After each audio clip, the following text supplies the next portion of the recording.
Lahir Satria Muda Indonesia ko 1987 di Lembah Venus, Cilegon, tanggal 18-19 Juli.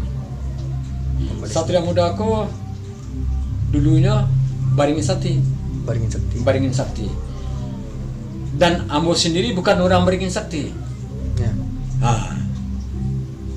Satria Muda ko dari Baringin Sakti, tapi yang Ambo bukan orang Baringin Sakti.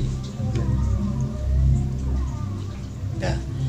Orang-orang Baringin Sakti itu yang dapat ambil sejarahnya, ya. Guru besarnya almarhum Haji Abu Zahar yang dikenal dengan sebutan nama Mak Hitam. Orang Padang, orang Trakabuang. Tuh, nyo termasuk orang Tanamo di Jakarta.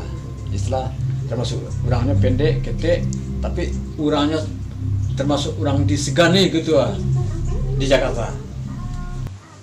Kebetulan ambo teliti sejarah almarhum Haji Abu Zahar koko pernah beraja aliran Silek Sunua Kamarunggi mau Tia Kurunia, berarti ada Hubungan gerak benang merah ya. antaranya Jambo.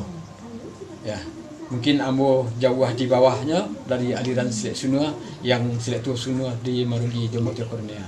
Ambo beraja jo almarhum Ajopian Usman. Nah itu tuh. Jadi saudara Baringin Sakti ko guru kadangnya itu almarhum Haji Abu Zahar koko yang punya murid almarhum Haji Abu Zahar koko Edward Lebe,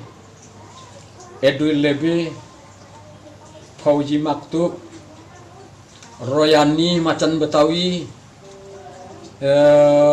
Iing, kemudian Taufik Bahudin, Prabowo Subianto, Indra Khatib,